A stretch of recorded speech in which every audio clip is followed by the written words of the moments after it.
Hello everyone. आज हम लोग क्लास 10th एनसीईआरटी मैथ के प्रश्नावली 4.2 का चौथा प्रश्न हल करना सीखेंगे।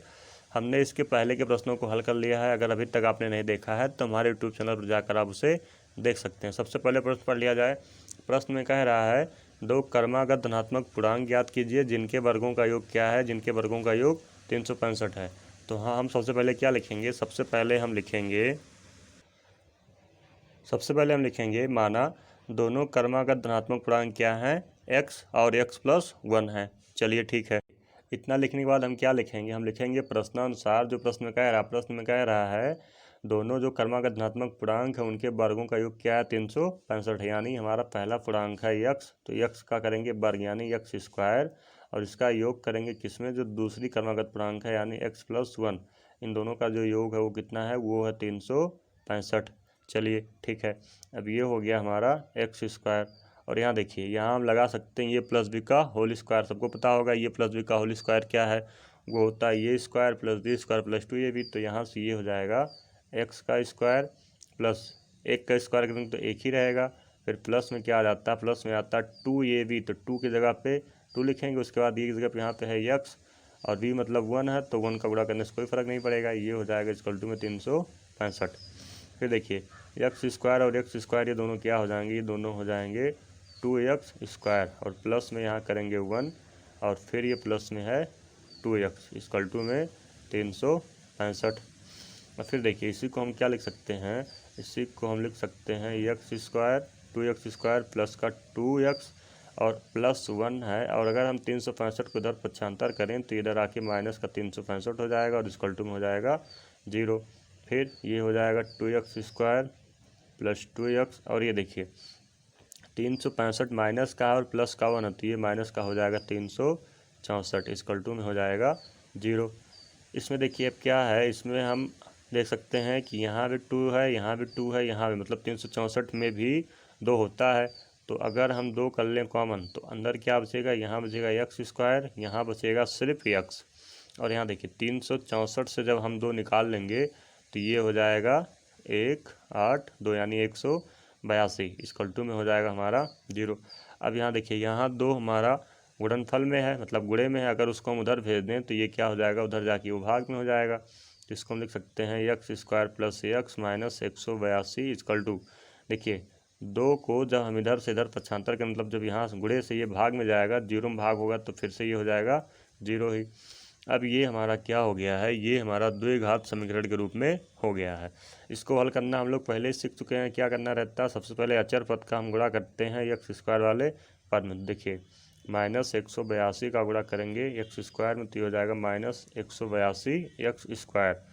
और बीच वाले पद को यानी कि x को ऐसे 2 भागों में बांटना है कि गुणा करने पर क्या आ जाए? गुणा करने में हमारा आ जाए ये 182 x² और जोड़े यहाँ घटाएं तो यहाँ कितना रहे? यहाँ सिर्फ x ही रहे। तो इसके लिए क्या करेंगे?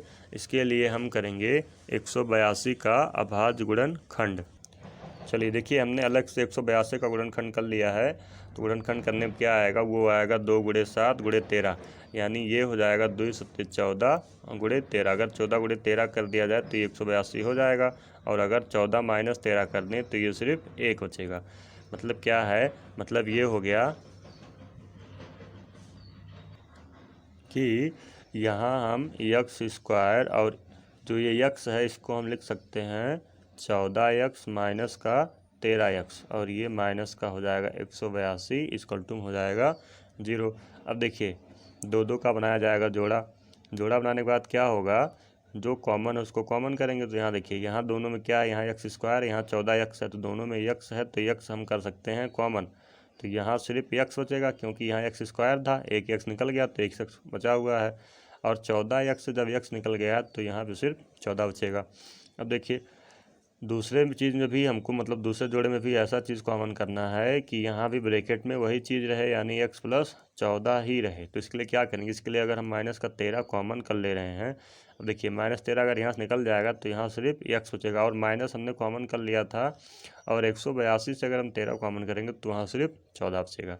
अब हम फिर लिखेंगे जो दोनों ब्रैकेट में है यानी कि x+14, ये चीज़ कॉमन है, इसको लिख लेते हैं। अब क्या बचेगा? अब हो जाएगा जो ब्रैकेट के बाहर है, मतलब कि एक्स और माइनस का 13 इक्वल टू में हो जाएगा 0। देखिए यहाँ दोनों ही वैल्यू हमारी क्या है, 0 के इक्वल है। तो हम लिख सकते हैं कि यदि x + 14 इक्वल टू 0 तो x इक्वल टू हो जाएगा माइनस का 14। और यदि हम कर लें क्या, x - 13 इक्वल टू 0 तो x इक्वल टू हो जाएगा 13। लेकिन देखिए प्रश्न में क्या बोला है, प्रश्न में बोला है कि जो दोनों हमारे धनात्मक क्रमागत पूर्णांक वो कैसी हैं, वो धनात्मक है। यानी ये वाली वैल्यू हम नहीं ले सकते, क्योंकि ये क्या है, ये जो x की वैल्यू है ये माइनस में है। तो हमको धनात्मक पूर्णांक लेना है, यानी कि x वाला वैल्यू हमको लेना है और वो जो धनात्मक में है। तो हम लिखेंगे पहला धनात्मक पूर्णांक, यानी कि हमने क्या माना था, हमने दोनों माना था एक x है एक x + 1 है। तो पहला x को क्या हो जाएगा, वो हो जाएगा 13। ऐसे ही लिखेंगे दूसरा धनात्मक पूर्णांक। तो हमारा दूसरा धनात्मक पूर्णांक क्या हो जाएगा, वो था x + 1, यानी कि 13 + 1 इक्वल टू कितना हो जाएगा 14। तो हमको दोनों क्रमागत संख्याएं मिल गई हैं, एक हमारा है 13 और दूसरा है 14। चलिए पांचवा प्रश्न देखते हैं। पांचवें प्रश्न में कह रहा है एक समकोण त्रिभुज की ऊंचाई इसके आधार से 7 सेंटीमीटर कम है। यदि इसका जो कर्ण है वो 13 सेंटीमीटर हो तो अन्य दो भुजाएं ज्ञात करना। मतलब इसका लंब और आधार हमको ज्ञात करना है। जो छोटा सा हम पहले चित्र बना लेते हैं। देखिए चित्र में क्या है, समकोण त्रिभुज हमने बनाया हुआ। समकोण त्रिभुज का ये नीचे वाला भुजा क्या होता है, ये आधार होता है। और समकोण के सामने भुजा हमेशा क्या होता है, कर्ण, और ये है लंब। देखिए प्रश्न में क्या कहा है, प्रश्न में कह रहा है ऊंचाई जो है, मतलब जो लंब है उसके आधार से 7 सेंटीमीटर कम है। तो मतलब कि अगर हम आधार को x मान लें तो ये लंब यानी ऊंचाई क्या हो जाएगा, ये हो जाएगा x - 7, और कर्ण दिया ही है। चलिए ठीक है, ये चीज़ हम क्या करते हैं, इसमें लिख लेते हैं। चलिए लिखते हैं। चलिए इतना हमने लिख लिया है। अब हम क्या करते हैं, अब देखिए हमको आधार और ऊंचाई पता चल गया है। हमको क्या करना है, त्रिभुज की ये दोनों भुजाएं निकालना है। और एक चीज़ और, त्रिभुज का जो कर्ण है, ठीक है ना, वो भी दिया हुआ है। कर्ण कितना है, कर्ण दे रखा है 13 सेंटीमीटर। अब देखिए समकोण त्रिभुज के लिए एक होता है पाइथागोरस प्रमेय, आप सब लोग जान ही रहे होंगे। तो लिख लेते हैं पाइथागोरस प्रमेय से। पाइथागोरस प्रमेय क्या होता है, वो होता है कर्ण का स्क्वायर बराबर लंब का स्क्वायर प्लस आधार का स्क्वायर। अब देखिए कर्ण हमारे पास कितना है, ये है 13, तो हम करेंगे 13 का स्क्वायर। लंब कितना है, यानी कि ऊंचाई, तो ऊंचाई हमारे पास है x - 7, इसका स्क्वायर कर लेंगे। प्लस में करेंगे आधार यानी कि x का स्क्वायर। देखिए 13 का स्क्वायर हो जाता है कितना, 169। और यहाँ देखिए, यहाँ हम लगा सकते हैं ये -b का होल स्क्वायर का फार्मूला। तो वो होता है ये स्क्वायर यानी x का स्क्वायर प्लस में होता है b स्क्वायर यानी 7 का स्क्वायर। तो देखिए 7 का हम कर देंगे स्क्वायर। फिर माइनस में क्या होता है 2ab। देखिए 2 की जगह पे यहाँ क्या है 2 लिखेंगे, और x की जगह पे क्या है, और b है हमारा 7, और प्लस में क्या हो जाएगा x स्क्वायर। फिर ये x स्क्वायर प्लस में ये हो जाएगा 49, 7 का स्क्वायर 49 हो जाएगा। देखिए माइनस में 7 दूनी हो जाएगा 14x प्लस का x स्क्वायर, और इधर क्या है, इधर हमारे पास 169। देखिए यहाँ से x स्क्वायर, यहाँ से x स्क्वायर, दोनों मिलके हो जाएंगे 2x स्क्वायर। प्लस में 49 है और माइनस में क्या है 14x। अब देखिए अगर 169 को उधर पक्षांतर करें तो इधर हो जाएगा 0, और ये 169 इधर प्लस में इधर आके हो जाएगा माइनस का 169। फिर हम या फिर इसको ऐसे भी लिख सकते हैं 2x स्क्वायर प्लस में, देखिए ये क्या है, ये 49 प्लस में, और ये माइनस का है 169। तो ये हो जाएगा क्या, अगर हम इसको माइनस करें तो ये माइनस का हो जाएगा 120, और ये माइनस का कितना है 14x, और इक्वल टू में हो जाएगा 0। फिर देखिए इन सभी में 2 हमको कॉमन दिख रहा है, तो हम 2 क्या कर सकते हैं, 2 कर सकते हैं कॉमन। तो ये हो जाएगा x स्क्वायर, और हम 14x को पहले लिखेंगे, तो इसमें से 2 अगर निकल गया है तो यहाँ सिर्फ बचेगा 7x। और ये देखिए 120 से अगर 2 निकाल लिया जाएगा तो ये बचेगा माइनस का सिर्फ 60, और इक्वल टू में हो जाएगा 0। 2 इधर गुणे में है, मल्टीप्लाई में इधर भेजेंगे तो ये भाग में हो जाएगा, और 0 में जब 2 से भाग करेंगे तो हो जाएगा 0। फिर हम लिख सकते हैं इसी को ही, या x square -7x - 60 equal to में 0। अब ये हमारा द्विघात समीकरण के रूप में हो गया है। इसको हल करने के लिए क्या किया जाता है, सबसे पहले हम ये जो अचर पद होता है यानी कि 60 उसका एक्स स्क्वायर पद में करते हैं गुणा। तो हम 60 का गुणा करेंगे एक्स स्क्वायर में चिन्ह के साथ, तो ये हो जाएगा माइनस का 60 एक्स स्क्वायर। उसके बाद क्या करते हैं, ये बीच वाले पद को ऐसे दो भागों में बांटते हैं कि गुणा करने पर क्या आ जाए, माइनस का 60 एक्स स्क्वायर आए और जोड़े या घटाएं तो हमारा क्या रहे, ये हमारा 7 एक्स ही रहे। तो हम इसके लिए क्या करेंगे, इसके लिए हम 60 का निकालेंगे अभाज्य गुणनखंड। चलिए निकालते हैं। देखिए हमने 60 का अभाज्य गुणनखंड निकाल लिया, तो इसमें क्या आया है, 2 गुणे 2 गुणे 3 गुणे 5। देखिए इसको हम कर सकते हैं 2 दूनी 4, 4 तियाँ 12, 12 पंचे 60।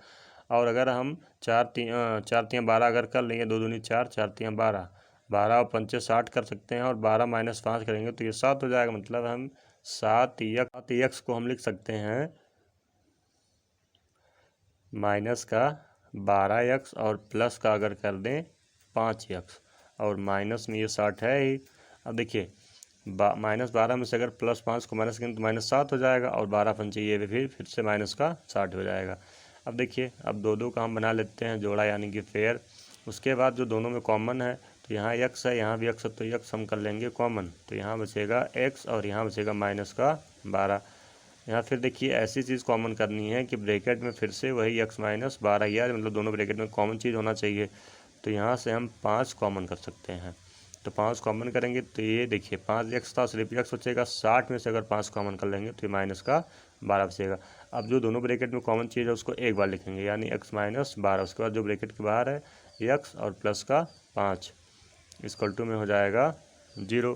फिर देखिए ये दोनों ही वैल्यू हमारी क्या है, 0 के इक्वल हैं। तो हम लिखेंगे कि यदि x माइनस 12 इक्वल टू 0 तो x इक्वल टू क्या हो जाएगा 12, और यदि x प्लस 5 इक्वल टू 0 करेंगे तो x इक्वल टू हो जाएगा माइनस का 5। मतलब कि x की हमको दो वैल्यू प्राप्त हो गई हैं, एक धनात्मक है एक ऋणात्मक है।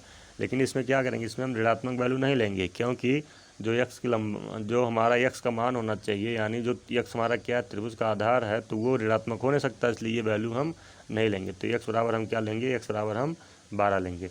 मतलब क्या हो गया, हम लिख सकते हैं कि अतः समकोण त्रिभुज का आधार, हम लिख सकते हैं समकोण त्रिभुज का आधार जो कि क्या हमने माना था x, वो हो जाएगा 12 सेंटीमीटर, और समकोण त्रिभुज की जो ऊंचाई थी हमने माना था x माइनस 7, तो वो हो जाएगा 5 सेंटीमीटर। मतलब त्रिभुज की हमको दोनों अन्य भुजाएं पता हो गई हैं, एक है हमारा कितना, एक है हमारा 12 और दूसरा है 5 सेंटीमीटर।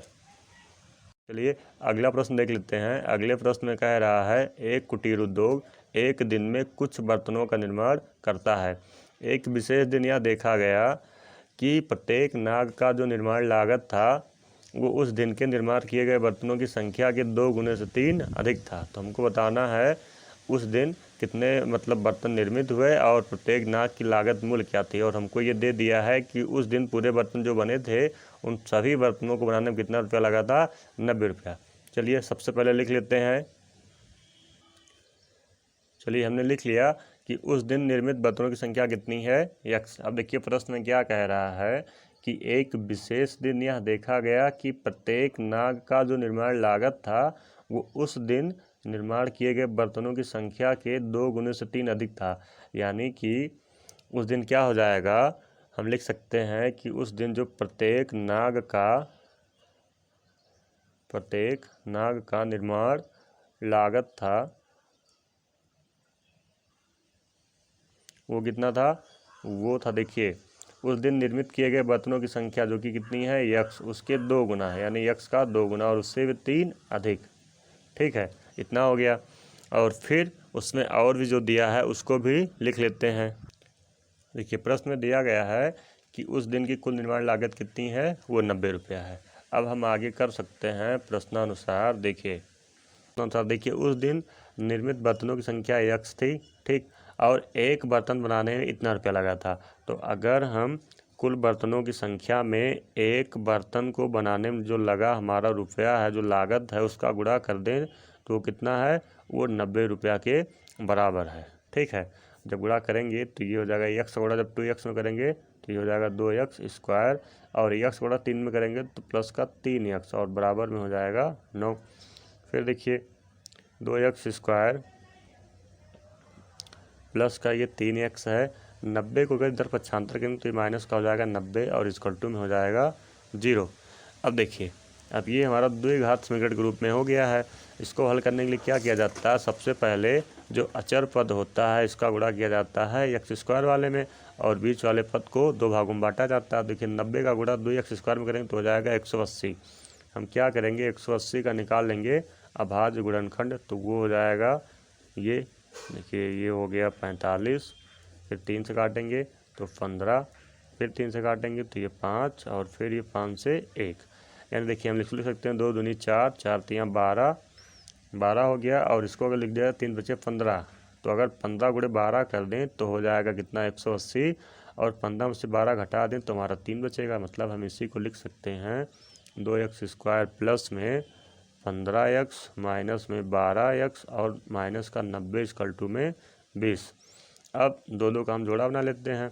उसके बाद क्या करेंगे, इसमें देखेंगे जो चीज़ कॉमन है, देखिए यहाँ भी x है यहाँ भी x है, तो x हम कर लेंगे कॉमन, तो यहाँ क्या बचेगा 2 और 1 x, प्लस में यहाँ से हमने x निकाल लिया है तो यहाँ फिर बचेगा 15, माइनस देखिए इन दोनों में क्या कॉमन है, 12 यहाँ पे है यहाँ पे 90 है, दोनों में 6 है तो हम 6 को कर लेते हैं कॉमन।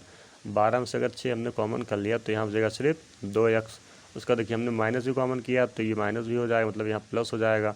और 90 से हमने 6 निकाला तो ये हो जाएगा कितना 15, क्योंकि 15 छक्का 90 हो जाता है।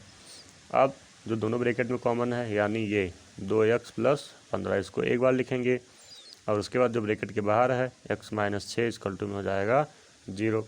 अब देखिए यहाँ क्या हो गया, यहाँ दोनों ही वैल्यू हमारी 0 के इक्वल आ गई हैं, तो हम इसको लिख सकते हैं कि यदि 2x प्लस 15 इक्वल टू 0, तो 2x इक्वल टू क्या हो जाएगा, ये हो जाएगा माइनस 15, और x इक्वल टू क्या हो जाएगा -15/2। हमको x की एक वैल्यू ये प्राप्त हो गई।